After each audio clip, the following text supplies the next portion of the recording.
കേരള ഹൗസിൽ പരസ്യമായി ബീഫ് വിൽപ്പന നടക്കുന്നുണ്ട്, നമുക്ക് കാണാം എന്ന ഫേസ്ബുക്ക് പോസ്റ്റിന് തൊട്ടു പിന്നാലെയാണ് പോലീസ് റെയ്ഡ് നടത്തിയത്. പരിവാര സംഘടനയായ ഹിന്ദുസേന നേതാവ് പ്രതീഷ് വിശ്വനാഥനാണ് ഫേസ്ബുക്ക് പോസ്റ്റ് ഇട്ടത്. തുടർന്ന് 35ഓളം വരുന്ന പോലീസുകാർ പരിശോധന നടത്തുകയായിരുന്നു. എന്നാൽ പോലീസ് എഫ്ഐആർ രജിസ്റ്റർ ചെയ്തിട്ടില്ലെന്ന് ഡൽഹി പോലീസ് അറിയിച്ചു. ഇന്ത്യയിൽ മാട്ടിറച്ചിക്ക് നിരോധനമില്ലെന്നും ജനങ്ങളുടെ ആവശ്യത്തിനനുസരിച്ച് ബീഫ് ക്യാന്റീനിൽ നിന്നും ലഭ്യമാകുമെന്നും ചീഫ് സെക്രട്ടറി ജിജി തോംസൺ പ്രതികരിച്ചു. ഇവിടെ സെർവ് ചെയ്തിരിക്കുന്ന പോത്തിറച്ചി മാത്രമാണ്, അത് മാത്രമേ ഇവിടെ സെർവ് ചെയ്തിട്ടുള്ളൂ. അതിന് മുമ്പും പിൻപും ഒന്നും സംഭവിച്ചില്ല. ഡൽഹിയിലെല്ലാം അവൈലബിൾ ആണല്ലോ. ഇവിടെ റെയിൽവേ സ്റ്റേഷന് മുമ്പിൽ ചെന്നാലും അവിടെയും പോത്തിറച്ചി കിട്ടും. അത് കഴിക്കുന്നതിനകത്ത് എന്തെങ്കിലും തടസ്സമുണ്ടെന്ന് എനിക്ക് തോന്നുന്നില്ല. പിന്നെ പോത്തിറച്ചി കൊടുക്കുന്നതിന് നിയമം അതിന് വിരുദ്ധമല്ലെങ്കിൽ അത് കൊടുക്കുന്നതിൽ എന്താണ് തെറ്റ്? എന്നാൽ നിലവിൽ മാട്ടിറച്ചി വിഭവങ്ങൾ ക്യാന്റീനിൽ വിളമ്പേണ്ടതില്ല എന്ന നിലപാടിലാണ് അധികൃതർ. ഹിന്ദുസേനയ്ക്കെതിരെ കേരള സർക്കാർ ഡൽഹി പോലീസിന് പരാതി നൽകിയിട്ടുണ്ട്.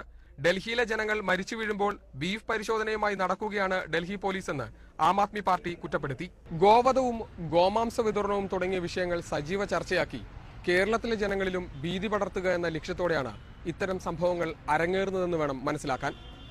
ഡൽഹിയിലെ കേരള ഹൗസിൽ നിന്നും ക്യാമറ പേഴ്സൺ സുരേഷ് ഇരുമനത്തിനോടൊപ്പം ലിജോ വർഗീസ്, മീഡിയ 1.